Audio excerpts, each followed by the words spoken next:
Subscribe now and press the bell icon. Never miss an update.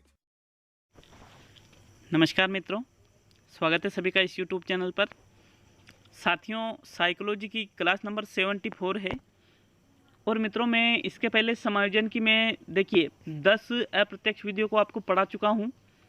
जो इसका पिछला video था उसमें 5 पढ़ाई थी और उसके पिछले वीडियो में भी 5 अप्रत्यक्ष वीडियो को मैंने पढ़ा दिया था।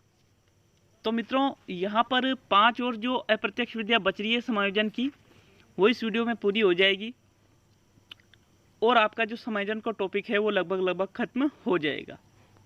तो कुछ चीज़ें और बचेगी, उसको अगले वीडियो में मैं बता दूंगा। मित्रों, बहुत ही इंपॉर्टेंट चीज़ें हैं, अच्छी तरह से समझे। और जो पिछले वीडियो में जो मैंने आपको पढ़ाया था, अगर नहीं देखा है तो एंड स्क्रीन में मैंने लगा दिए हैं दोनों वीडियो को, आप वहाँ पर देख सकते हैं। साथियों, पिछले वीडियो में जो चीज़ें आपके समझ में नहीं आई हैं, एक दो में कुछ में कन्फ्यूजन हो सकता है, क्योंकि वो कन्फ्यूजन करने की ही चीज़ें हैं। अब जो चीज़ें कन्फ्यूजन करने की होती है उनमें कन्फ्यूजन होना भी स्वाभाविक है। तो मित्रों, उसके लिए मैं एक टेस्ट लाऊंगा, उससे आपका सारा कन्फ्यूजन दूर हो जाएगा। मित्रों, समायोजन की 11वीं विधि पढ़ने वाले हैं पुष्टिकरण, जिसको कहा जाता है ट्रूथनेस। ट्रूथनेस मतलब जो सत्यता है उसकी जांच करना। इसका जो शाब्दिक अर्थ निकलता है वो होता है सत्यापित करना। तो साथियों, ट्रूथनेस क्या होता है, या पुष्टिकरण भी इसको आप कह सकते हो। किसी असंभव प्रतीत होने वाली घटना की बार बार सत्यता जांचने के प्रयास करना ही पुष्टिकरण कहलाता है। कि कोई घटना आपको ऐसी लगती है कि यार ऐसा कैसे हो गया, अरे ये सही है कि नहीं है, ये कहीं अपना भ्रम तो नहीं है, मुझे कोई सपना तो नहीं आ रहा। अगर कोई बात हो चुकी है फिर भी अपन उसको नहीं मानते हैं, तो उसको ही कहा जाता है पुष्टिकरण। जैसे मित्रों, एक कमजोर छात्र का रीट की परीक्षा में राज्य में प्रथम स्थान आने पर बार बार परीक्षा परिणाम देखना, इसको क्या कहा जाएगा, ट्रूथनेस कहा जाएगा। क्योंकि उसको पहले तो ऐसा लगता था कि यार मेरा सिलेक्शन होगा या नहीं होगा, मुझे तो ये चीज़ें भी नहीं आती है। रिजल्ट आता है और उसको पता चलता है कि मेरे तो पूरे राजस्थान में सबसे ज़्यादा नंबर है, फर्स्ट स्थान आया है, प्रथम स्थान। तो उसको विश्वास नहीं होता, वो सोचता है कहीं यार मैं सपना तो नहीं देख रहा हूँ, अरे कहीं ये बात कोई मेरा भ्रम तो नहीं है, मैंने रोल नंबर गलत तो नहीं डाल दिया। इस प्रकार से अगर वो बार बार उस चीज़ को चेक करता है तो उसको ही कहा जाएगा पुष्टिकरण। आशय आपको पुष्टिकरण अच्छी तरह से समझ में आया होगा, क्लियर है सभी के। नेक्स्ट बढ़ते हैं, जो अगली अप्रत्यक्ष वीडियो में आती है वो है मित्रों मार्गान्तिकरण। इसको शोधन भी आप कह सकते हो और उदात्तीकरण भी इसको आप कह सकते हो। अंग्रेजी में इसका नाम आएगा सब्लिमेशन। मित्रों, मार्गान्तिकरण, शोधन या उदात्तीकरण को अंग्रेजी में सिर्फ एक ही नाम से जाना जाता है, सब्लिमेशन। तो बहुत इंपॉर्टेंट चीज़ है, छोटी छोटी चीज़ें आपके मैं यहाँ बताने वाला हूँ। तो साथियों, देखते हैं क्या होता है सब्लिमेशन। लक्ष्य प्राप्त न होने की स्थिति में लक्ष्य के मार्ग में परिवर्तन, संशोधन या उच्च मार्ग का चयन करना ही मार्गान्तिकरण कहलाता है। एक बात गौर करें यहाँ कि लक्ष्य आपको प्राप्त नहीं हो रहा है, उस स्थिति में यदि आप लक्ष्य के मार्ग में, लक्ष्य में नहीं, यूं नहीं है कि लक्ष्य में परिवर्तन कर रहे हो, नहीं, लक्ष्य के मार्ग में परिवर्तन कर रहे हो, तो उसको कहा जाएगा मार्गान्तिकरण। मतलब जो अपना तरीका है उसको बदल देना। जैसे आप रीट की तैयारी कर रहे हो, आपका 2-3 बार सिलेक्शन नहीं होता है और आपको ऐसा लगता है कि अरे यार ये चीज़ गलत कर रहे थे। जो पढ़ने का तरीका है, जिन चीज़ों को आप पढ़ते हो, जिस तरीके से आप पढ़ते हो, उस तरीके को चेंज कर देते हो, तो मित्रों उसको ही कहा जाएगा सब्लिमेशन। जैसे सीधी उंगली से घी नहीं निकलने पर उंगली टेढ़ी करना। मार्ग बदला कि नहीं बदला, पहले तो सीधी उंगली से निकाल लेते लेकिन नहीं निकला, अब टेढ़ी उंगली से। कहावत भी है ये, आप सभी ने सुन रखी होगी कि सीधी उंगली से घी नहीं निकलता है तो उंगली टेढ़ी करनी पड़ती है। मतलब आप उस मार्ग को बदल लेते हो, न कि लक्ष्य को। ऐसा नहीं है कि आप घी ही नहीं निकालोगे, ऐसा तो नहीं करोगे ना। तो मित्रों आपने तरीका चेंज कर दिया, उसको ही कहा जाएगा मार्गांतरीकरण, शोधन या उदात्तीकरण या सब्लिमेशन। साथियों, जैसे एक छात्र द्वारा अपने कमरे पर पढ़ाई न होने की स्थिति में दूसरे कमरे की खोज करना, यहाँ पर भी वो मार्ग बदल रहा है, तो इसको भी मार्गांतरीकरण के अंतर्गत ही शामिल करेंगे। साथियों, बहुत ही महत्वपूर्ण चीज है, यदि साध्य या लक्ष्य में परिवर्तन किया जाता है तो वो समायोजन की प्रत्यक्ष विधि है। समायोजन की प्रत्यक्ष विधि में मैंने आपको लिखाया था लक्ष्य को बदल लेना, ठीक है।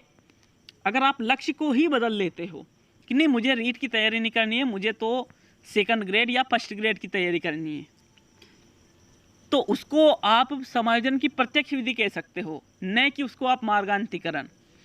और साधन या मार्ग में परिवर्तन किया जाता है तो उसे समायोजन की अप्रत्यक्ष विधि कहते हैं, उसको मार्गांतरीकरण कहते हैं। और मित्रों, मार्गांतरीकरण कौन सी विधि है? अप्रत्यक्ष विधि है। तो आशा है आपको समझ में आया होगा कि अगर लक्ष्य को ही बदल ले तो वो समायोजन की प्रत्यक्ष विधि, और लक्ष्य के मार्ग को बदला जाए तो वो समायोजन की अप्रत्यक्ष विधि में कौन सी? मार्गांतरीकरण। क्लियर है सभी के? 12वीं विधि। नेक्स्ट 13वीं विधि आती है, उसको देखते हैं मित्रों। बहुत ही डीपली पढ़ाना हूँ, वापस कह रहा हूँ, बहुत ही डीपली चीज़ें हैं ये। आती है तादात्म्यकरण, जिसको कहा जाता है आइडेंटिफाई। इसका अर्थ होता है पहचान बताना, पहचान, खुद की पहचान बताना। आइडेंटिफाई कैसे करते हैं देखिए। तादात्म्यकरण क्या होता है? अपनी पहचान बताने से पूर्व किसी सम्मानित व्यक्ति की पहचान बताना ही तादात्म्यकरण है। कि आप अपनी पहचान बता रहे हो, उसके पहले किसी ऐसे सम्मानित व्यक्ति का नाम लो जो सभी जानते हैं जिनको, तो फिर उसको कहा जाएगा तादात्म्यकरण। जैसे मैं कलेक्टर का भांजा हूँ, तो भैया क्या तू खुद कलेक्टर है? नहीं है ना, लेकिन कलेक्टर का सहारा लिया जा रहा है। यहाँ पे खुद की पहचान नहीं बता रहे हो, दूसरे के माध्यम से, कोई दूसरा प्रतिष्ठित जो व्यक्ति है उसके माध्यम से खुद की पहचान जहाँ बताई जाती है उसको ही तादात्म्यकरण कहा जाता है। जैसे मैं मंत्री का जवाई हूँ, नहीं मैं नहीं हूँ, मैं मेरी बात नहीं कर रहा हूँ, लेकिन किसकी बात की जा रही है यहाँ पे? उस व्यक्ति की जो समायोजन करने का प्रयास कर रहा है, जो तादात्म्यकरण को अपना रहा है कि मैं मंत्री का जवाई हूँ। तो भैया यहाँ पर क्या होता है, खुद की पहचान बताने से पहले किसी प्रतिष्ठित व्यक्ति के सहारे अपनी पहचान बताई जाती है। तो आपको समझ में आई होगी तादात्म्यकरण क्या होता है। अब मित्रों, मैंने देखा है कि जो तादात्म्यकरण है और जो आत्मीकरण है, इसको बहुत सारे जो टीचर है वो एक ही मान लेते हैं, लेकिन इसकी जो रियलिटी है दोनों अलग अलग है। तादात्म्यकरण अलग है और आत्मीकरण अलग है। आत्मीकरण को कहा जाएगा मॉडलिंग। इसका अर्थ होता है अनुकरण करना। मित्रों, मॉडलिंग क्या होती है देखिए। किसी महान व्यक्ति, ईश्वर, धर्मात्मा, माता पिता या गुरु आदि के मार्गों का अनुकरण करके उनके जैसे बनने का प्रयास करना आत्मीकरण कहलाता है। कि कोई जो सक्सेसफुल लोग होते हैं, जिन्होंने अपने जीवन में सफलता हासिल कर ली है, उनके जैसे ही, उन तरीकों पर चलकर उनके जैसे बनने का प्रयास करना कहलाता है आत्मीकरण। जबकि तादात्म्यकरण में क्या होता है कि खुद की पहचान बताने से पूर्व किसी प्रतिष्ठित व्यक्ति का सहारा लिया जाता है। तो मित्रों, आपको समझ में आया होगा अच्छी तरह से कि तादात्म्यकरण क्या है और आत्मीकरण क्या है। जैसे एक छात्र के द्वारा अपने बड़े भाई के जैसे सफल अध्यापक बनने का प्रयास करना। कि एक छात्र है, वो अपने बड़े भाई के जैसे एक अध्यापक है जो उसका बड़ा भाई, उसके जैसे बनने का प्रयास करता है, उसके जैसे ही पढ़ता है, उसके जैसे ही सब कुछ चीज़ें करता है और सोचता है कि यार मैं भी नौकरी लग जाऊंगा। तो मित्रों, इसको कहा जाता है आत्मीकरण या मॉडलिंग। तो आपको अच्छी तरह से समझ में आया होगा कि जो तादात्म्यकरण है और जो आत्मीकरण है, जो आइडेंटिफाई है और जो मॉडलिंग है, उसमें क्या अंतर है। तो मित्रों, ये दोनों चीज़ें अलग होती है। अगर आप दोनों को एक ही मानते हो, चाहे किसी ने भी पढ़ा रखा हो आपको, भाई सब अधूरा पढ़ा रखा है आपको, आपने पहले कहीं पर भी पढ़ रखा हो, अगर दोनों को एक ही पढ़ा रखा है तो अधूरा पढ़ा रखा है। और जो समायोजन की अंतिम अप्रत्यक्ष विधि आती है वो आती है मित्रों द्विवा स्वप्न, जिसको कल्पनांतरण भी कहते हैं और जिसको मन तरंग भी कहा जाता है। मित्रों इसका अंग्रेजी में एक ही नाम दो नाम रहेंगे, डे ड्रीम्स इसको कह सकते हैं और फैंटेसी भी इसको कहा जाता है। तो मित्रों क्या होता है द्विवा स्वप्न या कल्पनांतरण या मन तरंग?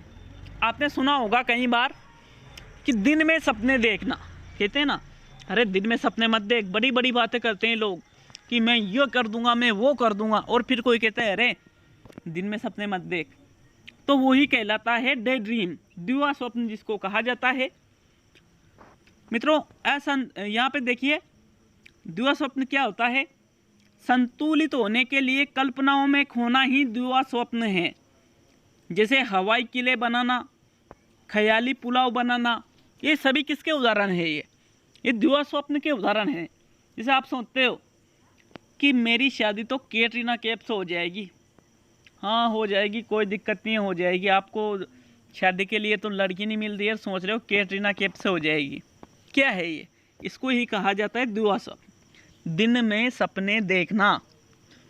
आया थोड़ा समझ में? अच्छी तरह से आया होगा कि द्विवा स्वप्न क्या होता है। दिन में ही जो लोग सपने देखते हैं, बड़ी बड़ी बातें करते हैं, ख्याली पुलाव बनाते रहते हैं, उसको ही डे ड्रीम या फैंटेसी कहा जाता है।